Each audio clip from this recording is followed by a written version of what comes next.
আসসালামু আলাইকুম প্রিয় এলাকাবাসী। আজকে একটা খোলা চিঠির আবেদন করব। আপনারা এই ভিডিওটা প্রচুর পরিমাণে শেয়ার করবেন, যাতে করে যার কাছে এই আবেদনটা যাবে তার কাছ পর্যন্ত যেন এটা পৌঁছে যায়। আপনারা ইতিমধ্যে অবগত আছেন, আমি দীর্ঘদিন মাথার চুল রাখি নাই। এটার কারণটা আপনারা 95% লোক জানেন, হয়তো হাতে গোনা দু একজন জানেন না। এটার একটাই কারণ ছিল, আমার নেত্রী, আমার মা যেদিন প্রথম স্বৈরা শাসক ফ্যাসিস্ট হাসিনার পাঁচাটা পুলিশ তাকে গ্রেপ্তার করে, ঠিক সেই দিন আমি প্রথম সম্পূর্ণ মাথা চুল ফেলে দিই এবং প্রতিজ্ঞা করি, যতদিন না পর্যন্ত বাংলাদেশে বিএনপি সরকার গঠন না করবে ততদিন পর্যন্ত আমি আমার মাথায় চুল হইতে দিব না। এরই প্রতিজ্ঞা স্বরূপ আমি প্রতি সপ্তাহে একবার করে মাথা টান দিয়েছি।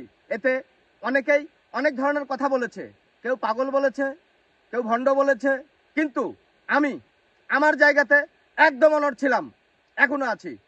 এই দেখেন, আমি আমার কথা রেখেছি, দেখতে পাচ্ছেন। এতদিন কিন্তু আপনারা দেখেন না আমার মাথায় চুল, অনেকে চিনতেই পারে না এখন, এই চুল উঠার কারণে। বিএনপি সরকার গঠন করেছে, তারপর থেকে এখন পর্যন্ত আমি আমার মাথায় আর কোনো রকম ব্লেড বা কেচি ধরতে দেইনি। এটারও কিন্তু একটা কারণ আছে, সেই কারণটা আপনাদেরকে বলবো এখন। সেই কারণটা হচ্ছে, আমি চেষ্টা করেছিলাম রোজার আগের দিন, যেদিন বিএনপি সরকার গঠন করে ঠিক তার পরের দিন নয়াপল্টন পার্টি অফিসের সামনে আমার শেষ টানটা দিব, মানে শেষ নাড়াটা হব, যেটা প্রতিজ্ঞা ছিল সেই প্রতিজ্ঞার শেষটা।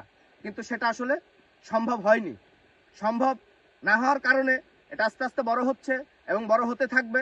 এখন আমার দলের প্রধান চেয়ারম্যান শহীদ প্রেসিডেন্ট জিয়াউর রহমানের সুযোগ্য সন্তান, বেগম খালেদা জিয়ার সুযোগ্য সন্তান, বাংলাদেশের সুযোগ্য প্রধানমন্ত্রী জনাব তারেক রহমান সাহেবের কাছে আমার একটা চাওয়া আছে, এবং সেটা আমার ব্যক্তিগত চাওয়া না, সেটা আমার এলাকার জন্যে।